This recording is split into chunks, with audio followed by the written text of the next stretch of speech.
Good morning. Good morning. Good morning. Buenos dias, mi gente. Yo. Welcome to Daily Discipline number 211. My name is Rob Hoback. Today is Wednesday, May the 15th. You know what that means?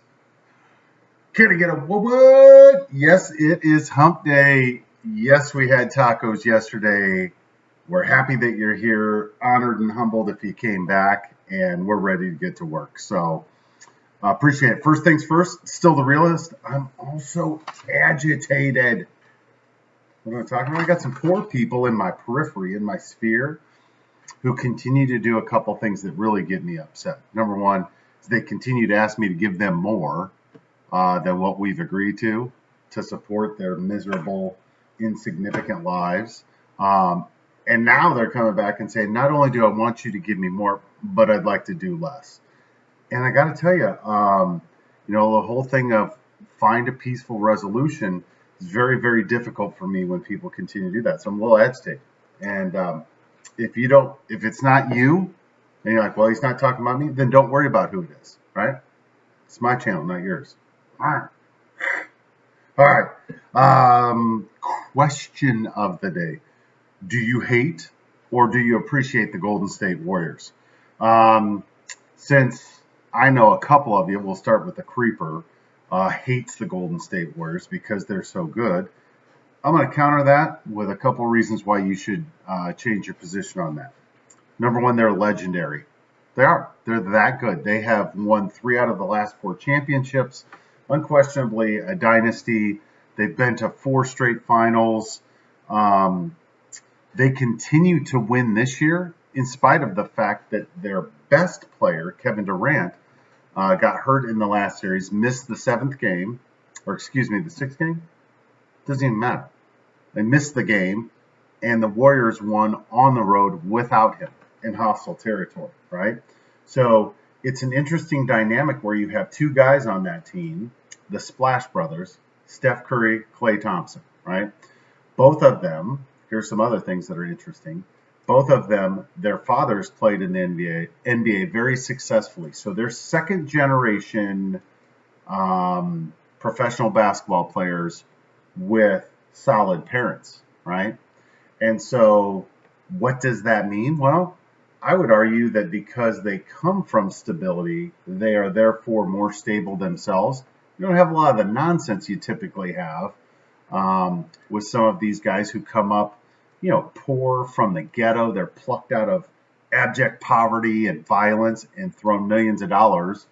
And a bunch of white folks sit back and be like, man, that's sad watching that happen. But yeah, just let them drown. But then you take a couple of these kids that grew up privileged, Klay Thompson, Steph Curry, who then were taught by parents who were successful and had worked their way up. They gave them the blueprint, right? And this is what you get. You get legendary greatness.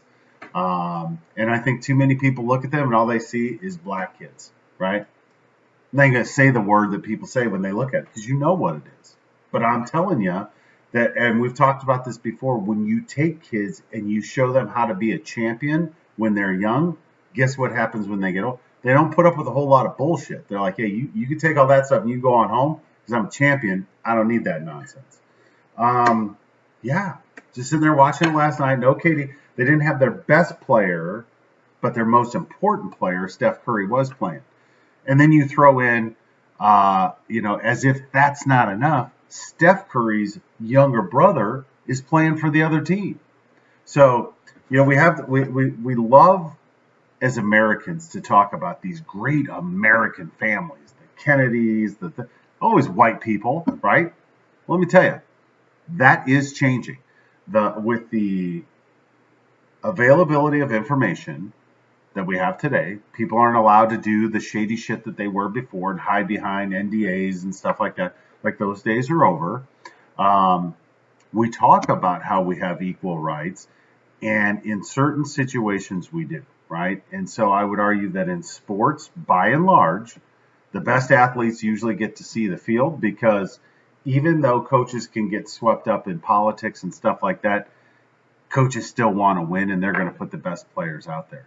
And the NBA, doesn't have the racist issues that other sports and other businesses have. They're dependent on those of color to make their product great. Therefore, they are given the same opportunities, probably more opportunities than their white counterparts. And again, this is what you get, right? We're not talking about, Allen Iverson winning the MVP and talking about how he doesn't want to practice, right? You don't see Steph Curry acting like that. You don't see, Klay Thompson getting in a lot of trouble. These guys are just, they were raised in a stable family, in a stable environment, and taught how to become responsible adults. And look at them. In my opinion, this is why LeBron has always been so impressive to me. He grew up in the ghetto with no family infrastructure other than his mom, who taught him how to be a dad, right? Who taught him how to be a man, how to conduct himself. And usually people don't figure that out on their own, right? Usually guys need a dad or a positive male role model to teach them how to become men. We don't figure it out and why? Because we revert back to ourselves and we make selfish decisions. So anyway, I'm going to wrap it up because I got to get to work. Don't be a hater. Appreciate the greatness that's in front of us and get a little more perspective and say, why are those guys so special? Because they had a great family that taught them a lot of things, including education, how to be a well-adjusted citizen, and how to be successful. Hands up, peace out. If that ain't another example of we're better together, I don't know what is, right? We are better together, especially when we give each other the opportunity to be great. Love you guys. I appreciate you stopping by. I'll be back tomorrow. Can't wait to see you then. Lumpy, this one's for you. Hook day. Mike. See you guys.